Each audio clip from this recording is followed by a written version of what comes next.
we have a bit of a delay with each other. Maybe the other ladies experience also some delay. So I wanted to suggest that we let each other speak out. And after we finish, we wait a few seconds before we continue. I will do the same with you so that we can really give enough time and respect to everybody. And I understand that some of you already work together, or you know each other, or you are in this community. So I feel really honored that I can be part of this community today. I understand this is really a safe community in which you had a workshop before, so you learned it, how it is to share with each other. It's very important to feel that you can speak up openly. So first of all, it's my compliments to everybody that you join and that you dare to be part of it and that you share your experience, because this is really enriching for all of you. What Tina just said, to not have to feel alone. When we live abroad, I experience this is probably the most difficult part, to feel alone with our problems. And then on top of that, if we have a relationship which is actually the fundament of our lives, sometimes being abroad, and that's even that is shaky, how hard it is then to have to tackle that alone. So it's really great for all of you that you can talk about this together. And it's great that we go through these topics today. So I would like to see it more as a conversation with all of us. I'm really curious about your experiences, and I will also challenge you today to reflect on certain aspects of these conflicts and to see how you can create for yourself a better communication in your relationship. And by the way, this doesn't just count for relationships, but also for any kind of connections we have abroad. It also counts for friendships. But being a mom of 3 teenagers who have a different nationality than me, because they were born in another country, I feel sometimes, even with my own children, that it's really important to respect the cultural differences with them. So as Tina said, I am a therapist. I work already 20 years with internationals. My practice is global, so I work with it. I really love this aspect because human problems are more or less the same. Even conflicts are the same. Nervous system problems are the same, but how it is being interpreted and misunderstood, culture is a really, really big aspect in that.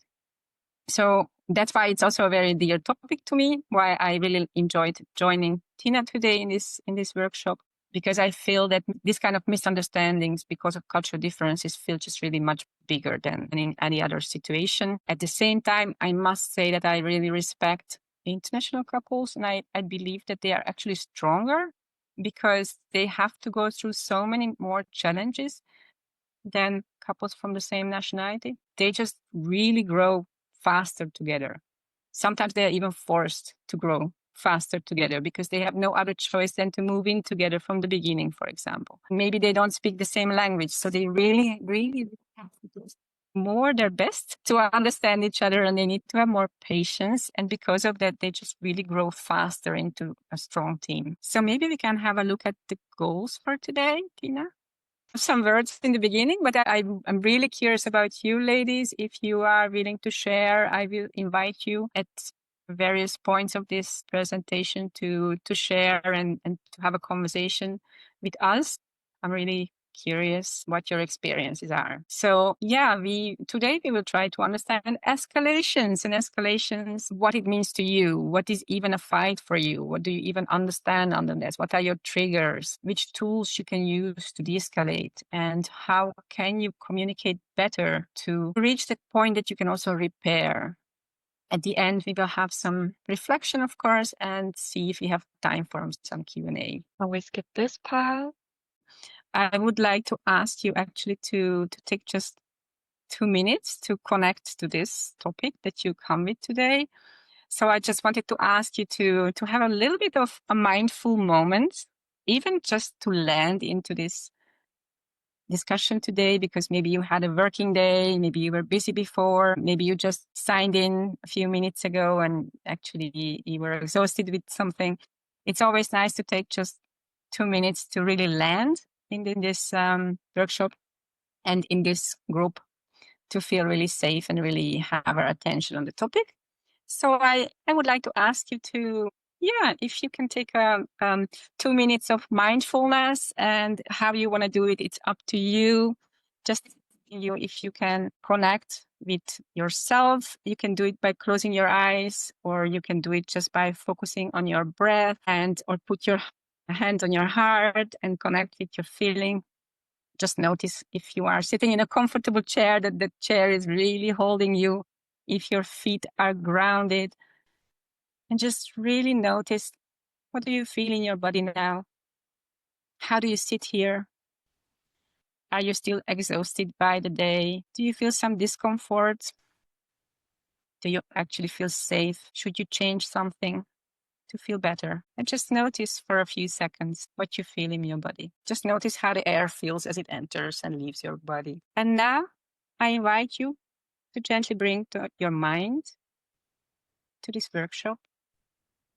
What brings you to this workshop? Is there perhaps a relationship in your life with a partner, or with a friend, or with a family member, where you wish more calm, more understanding, more peace? What was the reason that made you decide to come today? And you don't need to find perfect words for that, just to feel it. Is it maybe a desire for harmony? Is it the courage to handle a conflict better? Maybe it's just a wish to feel heard and respected. So whatever arises, just notice it without any judgment. Whatever comes up is there for a reason. So see if you can find just a simple word or a phrase that represents your why, and just anchor it for yourself. Something that you can return back to during this session that we have together, especially when emotions arise. And just notice whatever you feel now around that anchor. And then I ask you to slowly bring your awareness back to the screen, to each other, to the faces you see. And if you are ready, you can open your eyes. And now it's a moment, if you are ready to share, or maybe you just quietly like to hold it for yourself. If you're ready to share, Tina and me would really like to hear what brings you here today. All right. So if no one is sharing anymore, then maybe we can jump into what is actually even an escalation, or how does that happen? Yeah, shall we do that? Because when does it even happen, an escalation? Escalation happens when one of from the two of us, one of our nervous system does not feel safe anymore. So that's the moment when our body shifts into this protection mode. And that's really personal or cultural, how we react to that. So is it the fight, the flight, or the freeze? Sometimes it's possible that we feel so overwhelmed with all the emotions and not feeling hope, not feeling heard, that we shut down. So we freeze. In other situations, the protection system is just so strong. Like, I really have to get my truth now. And suddenly we forget that our partner is not our enemy, but we actually chose for each other. We long for each other's support and company. We love each other. So why do we even see each other as enemies? It always feels a bit strange, doesn't it? Because after all, what do we long for? We long for being heard. We long for being safe.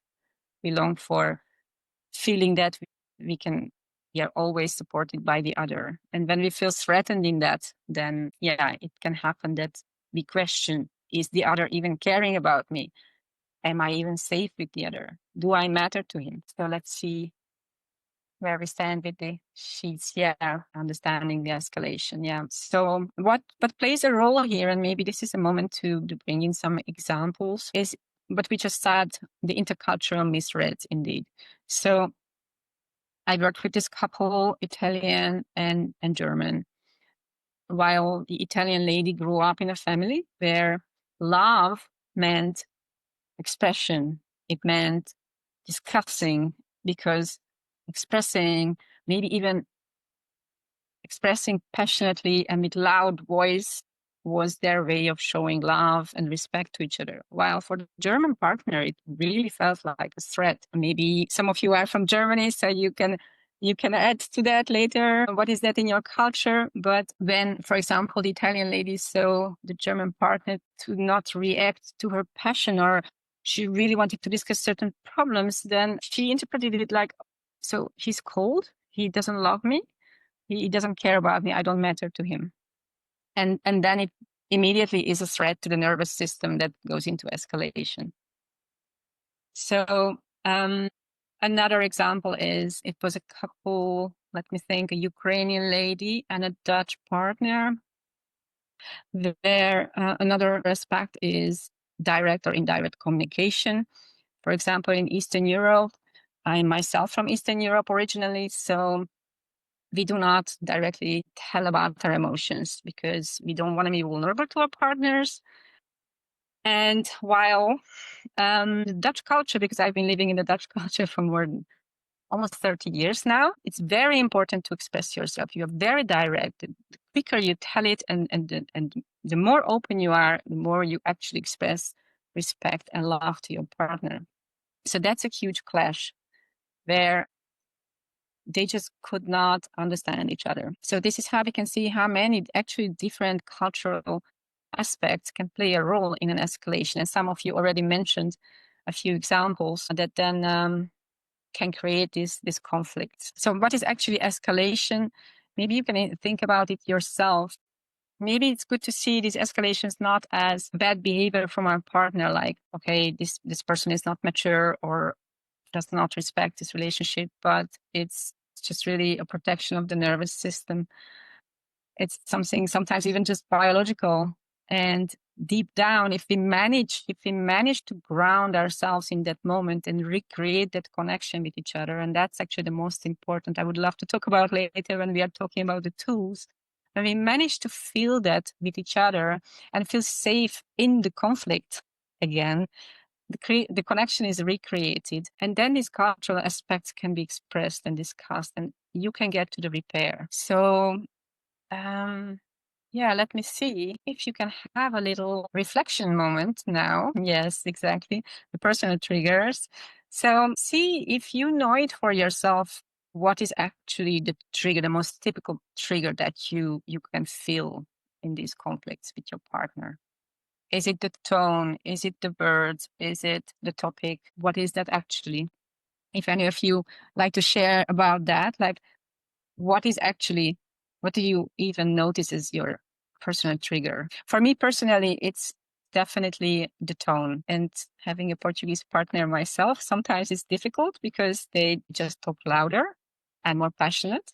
While I've been living in the Netherlands for 30 years, where people talk very calm. And for me, the tone is immediately a threat to my nervous system. How is that for you? If I may share something as well, Yes. I hope it's fine. But it's like for me, it's like I'm a person that's doubting everything she's doing. So I wish I'd be a person that's clear, that knows exactly what she's doing. But I feel like most of the time I'm just figuring things out as I'm going, especially if it's like work related, all the projects I'm doing, like building this community, the podcast and all of this.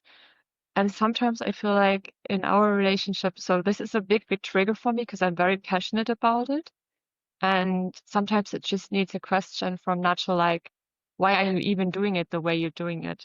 Kind of, like, and that's a question I have in the back of my head that's following me almost every day. Like, am I doing the right thing? Is that the right way? And then him asking me a question like this is like immediately I get so emotional that I'm just like from zero. And usually I'm quite grounded, very reflective, but I can go from zero to 180 because that's a trigger for me. And that's something where I'm just like, okay, now you're doubting my work, you're doubting me, and da, da, da. So it gets like the big, big thing, the huge thing. And I'm just like, that was just why? Why did this happen? Like, how did we get here? And why am I so triggered by that, But that's a trigger for me in our relationship. And Tina, when you feel that trigger and you feel all those emotions coming up, how do you even notice that? Do you have this body awareness? Like what changes in your body? Can you Yeah, even notice it? Oh, I'm in it now. I get warm hands and I get a red And face. So I understand, like I feel like how I'm turning red in that moment, where like I feel like a boiling canister. You know what I mean? Like warm hands or hot hands even, and my face just turns red.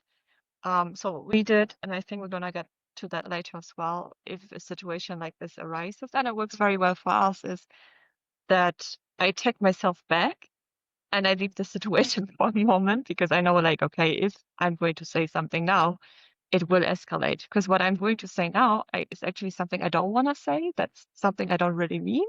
But I can also be quite pushy, and I like, especially with a language barrier we even have after 10 years, things might just, be said and on the other hand be received a different way. And so in that situation when I feel like I'm getting from there to there, which doesn't happen too often, but it happens. I have specific triggers, and if you know those triggers, you can really bother me with that.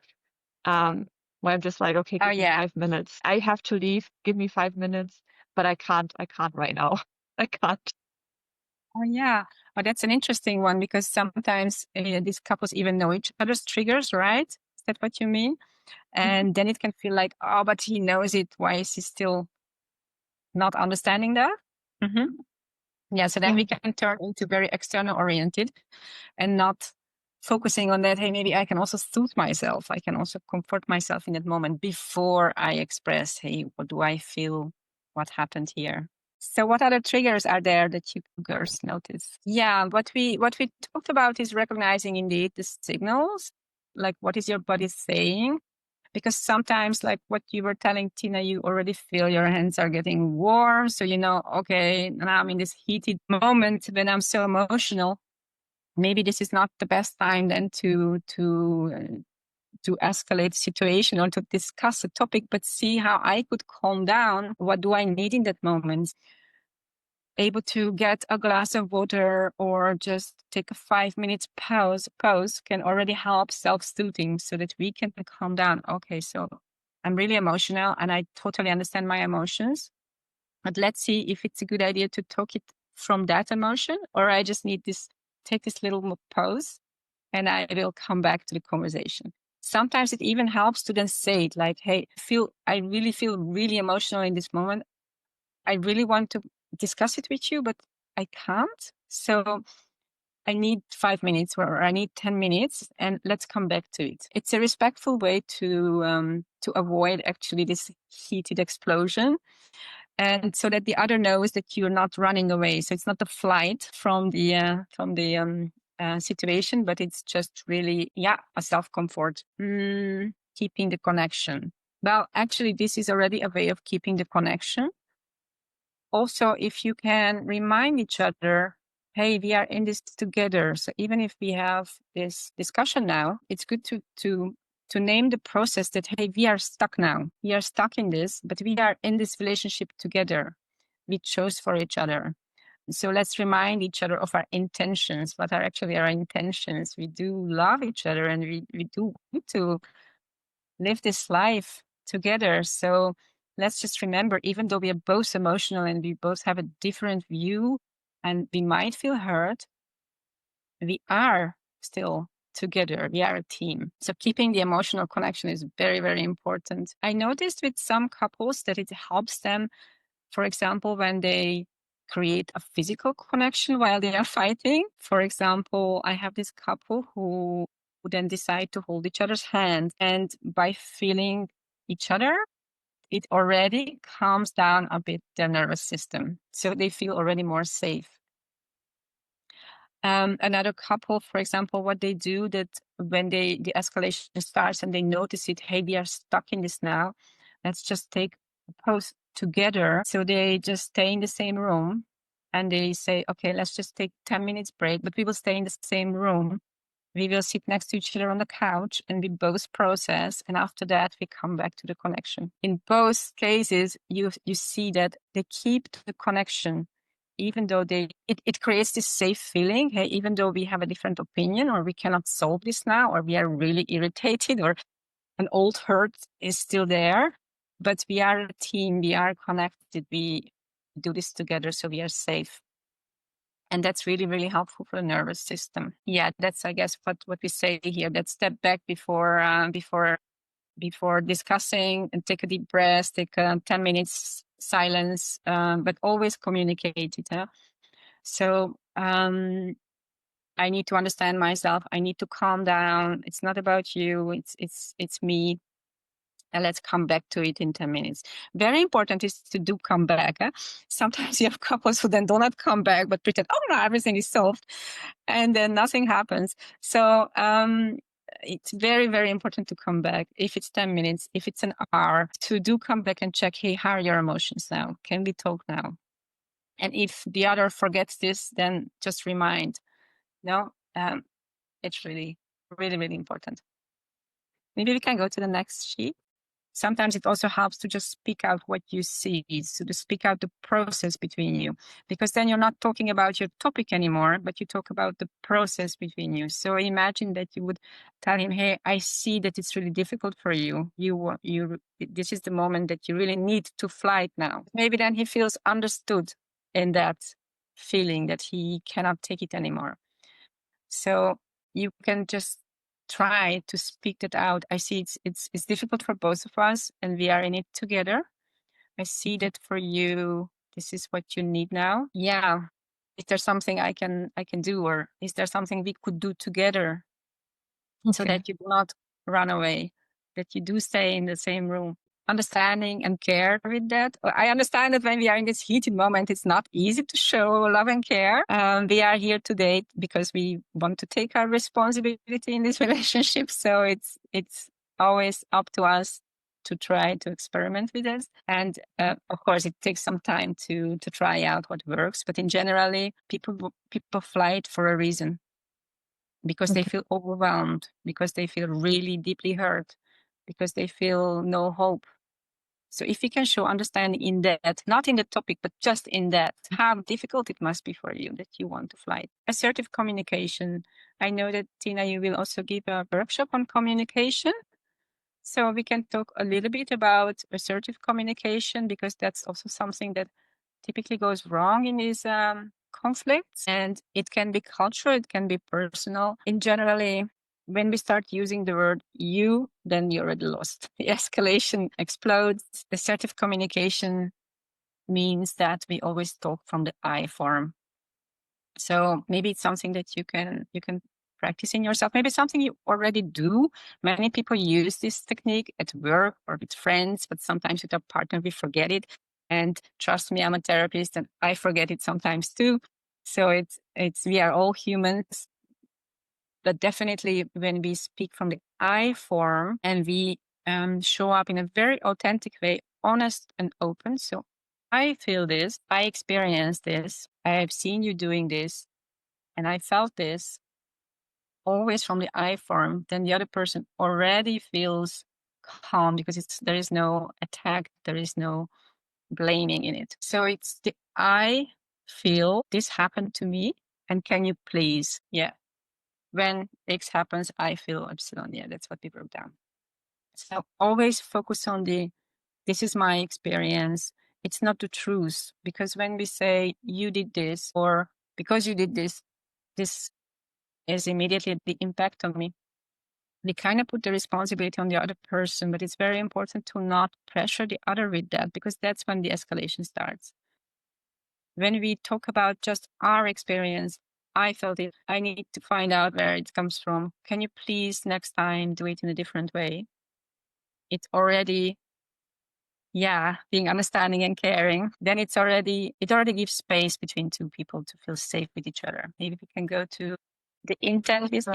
Yeah, because it's exactly the intent via impact model. Is it also about that? So instead of defending or blaming, that we just acknowledge the difference. Sometimes we have an intention with our message, and that intention is maybe even something good, something caring, something loving, but it still arrives with an impact. And we don't even notice that. And that can also be because of cultural difference. So in that situation, it's really important to speak it out. My intention actually was to be honest. My intention was actually just to be open. My intention was to help you or help me, but it came across in a different way. And what we just discussed before with your partner who runs away, sometimes when we speak that out, like we speak out the process, I understand how hard it must feel for you. that already calms down the nervous system of the other person. So that really then de-escalates the situation. It's not easy to do, definitely not easy, but definitely worthwhile to do, to try. So to admit what I said had an impact I did not intend. And when we do that, actually that gives us the space to understand, for example, the cultural differences. Like what was the cultural context in what I meant of my intention. Maybe you can think of a situation yourself where you gave a message because you really intended something good. So think of a time when someone misunderstood that intentions of you. What was even your intent? And do you remember what was the impact of the other person? And yeah, what might have been the reason that you were misunderstood? Does any of you have an example? Because sometimes when we express ourselves, we are expressing some cultural values also. For example, some of your partners you mentioned try to calm you down and say, hey, but this is all okay, or let's not make it into something big. Maybe culturally for them, for example, the Dutch culture is also like that. They really like harmony and peace. So they really want to help with that, to just soothe the problem, just soothe the situation. And they give the impression with it that we are not being taken serious or that we are not being understood. Last, I was talking with this couple, Hungarian lady and Dutch partner, very similar to an experience that one of you mentioned, is where it was really, really important for her to discuss certain situations and to, for example, when she doesn't understand the tax system in the Netherlands, then she would just blow up and, I hate the Netherlands because it's such a stupid system. Why do they tax you over everything? And the husband just really tried to explain her how the Dutch tax system works, and actually it's really well designed, and she has no reason to be upset about it. So you can imagine it's a huge escalation because that's not what she was looking for. While his intention was to calm her down, but actually it came over as something dismissive because he dismissed her feelings. Yeah. So these are the moments when it's really important to express, like, hey, you are calming down, but I need you to understand me. That's what I need. So this open, honest expression. I understand that your intention was to calm me down, and it was a really good intention. But the impact on me is that I feel dismissed. I feel not taken serious. So in our case, if I might just jump in, but that's not yeah. a culture thing. That's just my personality. Again, there's specific triggers that make me mad, like angry. When I'm angry, I start crying. So, and that's like for a lot of people, it can be quite overwhelming because they're just like, oh my God, I broke her. Let me just step back because I can't deal with that.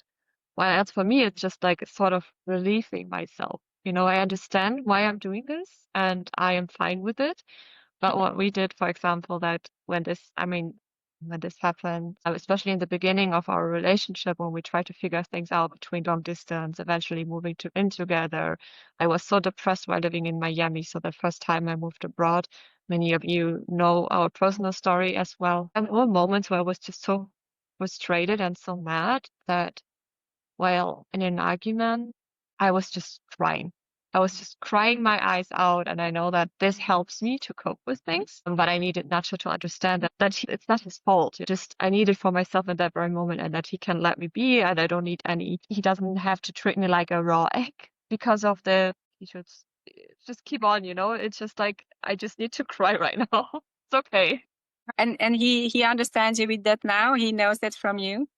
Yeah, he knows that, but it took a while, obviously, few years for him to understand that that's my way of relieving my feelings, and I know that afterwards I can think clearly again. So it helps me also to cope with many things, and it's actually a part nowadays that I really appreciate that I can let my feelings out in that very moment. And it's apparently something I do need in order to feel better afterwards, if that makes sense. And he understands this because I've explained it to him a couple of times. Yeah. But it's great that you managed to explain that to him, that he understands that it's indeed not about him, so he doesn't have to do anything. Actually, in this repair phase, this is an opportunity to also understand the cultural aspects, like when there is a behavior from one to the other, like the intention. The intention has to do with your cultural values, like which cultural value you want to give. For example, maybe your cultural value is honesty, like look at the Dutch culture, or the cultural value is harmony, or your cultural value is like the Italian culture, like love and connection. It's really beautiful when you can use these repair moments to also deeply understand the values we actually try to give with the intention that might be misunderstood by the other, because the impact is then feeling dismissed or not understood. But if we take this pause and this repair moment, hey, what actually happened between us? What was the intention of what you said or how you coped with me? And like you said, Tina, like you just take the time to discuss it a few times, you can really understand where you come from and what's important for you, how your upbringing or your communication even influences your reaction, like your communication norm.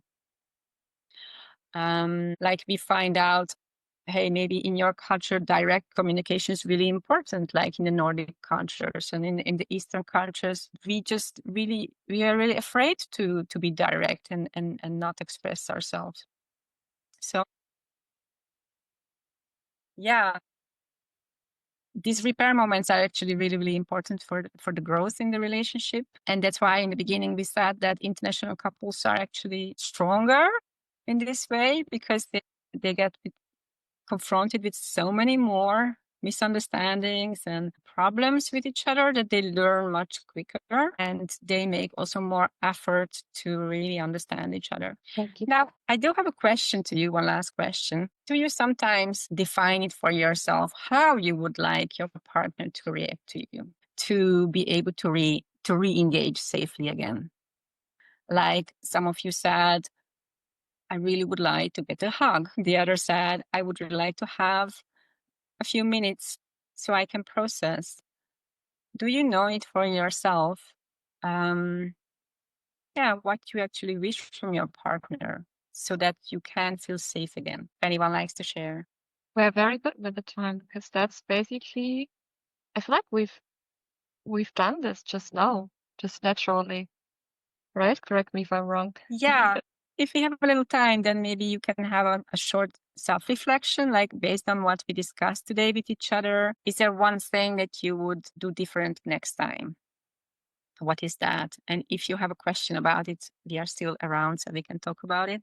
I have a guideline on the topic of communication, and a few of the reflection questions we've just been through, as well as like setting dates or like check-in dates and all of that to make sure that you're on the same page, because that's something I've experienced over the past few months that helps us. Like, it's a great tool to set a date, a romantic setting. It doesn't really have to be like very stiff where you sit down with a template and a few reflection questions, but to have a date once a week or whatever helps you to sit down and to talk about the week, to talk whatever's on your mind, to really take some time to have a deep connection, to deepen your connection in general. That's actually something we're doing since a couple of weeks, but that's really helping us to understand each other better as well, to have this intention and to really like create a safe space and room for those conversations. If it helps, I'm going to create a little handout after this workshop. So give me some time to work on that, where those reflection questions we've been talking about will be included, as well as, okay, what are the next steps after an argument? So what can we do? For example, what Eniko just mentioned, like to tackle it again, but how can we create a safe space that this conversation is not going to lead into a disagreement again, and that we both get super emotional again, and that, yeah, we feel stuck within this topic. So this is something that would help you. I will create a little handout for you guys and we'll send it to you within the next few days. To not be afraid of escalations. I know sometimes it's also cultural or family oriented to be afraid of escalations, but actually escalations are a beautiful way to really get to know each other and to really find your own language with each other, create your own culture, and just to get stronger as a couple. It should not never be like a red flag or something we are afraid of, like, oh, we don't fit together, maybe we shouldn't be together. The other way around, it's great that we have this chance to learn from each other, to reflect and to understand each other's culture and to show respect and learn to be open to each other. So it's actually just, it's really an opportunity. It's just the last thing I would have liked to share. All right, Tina. There are any other questions you have in mind, anything else that we didn't tackle today? Just go ahead. We have like 10 minutes left approximately. So take the opportunity to address anything towards Iniko. As you've just realized, it is a safe space. I mean, we've all been sharing a lot of our own experiences, which I'm very grateful for, that you took the opportunity and just went ahead and shared your experience. So yeah, now it's the time again, the next few minutes, whatever it is that's on your mind. And just to give you a little idea, like, because we didn't tackle the topic of creating your own language in today's workshop, which is connected to de-escalation, but which is also connected to communication. And that topic will be covered next week, Friday. That's actually a workshop with me. So I will talk about the topic of communication where we will include this. But nevertheless, if there's anything, go ahead. That's your space now to address anything that's on your mind right now. So no other questions. Well, if anything else pops up in you, you can always reach out to me through my website or to Tina, and we'll be happy to answer you or lead you to some kind of solution. And for the rest, and I really thank you for your for your attention and your patience. So anything comes up, just please reach out. And for the rest, I really wish you a nice day and a nice evening. Thank you so much for joining. Thank you also, Aniko, for agreeing to be part of today's workshop. And as mentioned, you are going to get a little handout, which I will prepare within the next few days for you to reflect on what we've been talking about. Plus, I will send you Iniko's contact details. So if you feel like you would like to dive deeper into the one or the other topic, feel free to contact her. I know her since a while already. I know she's doing amazing work. She's really having an impact. Yeah, that's basically it on my end as well. Hope to see you next week, Friday, for the workshop on communication, which I'm very excited about. And yeah, thank you again, Iniko, for being part of today's workshop and for putting so much love and energy into what you're doing.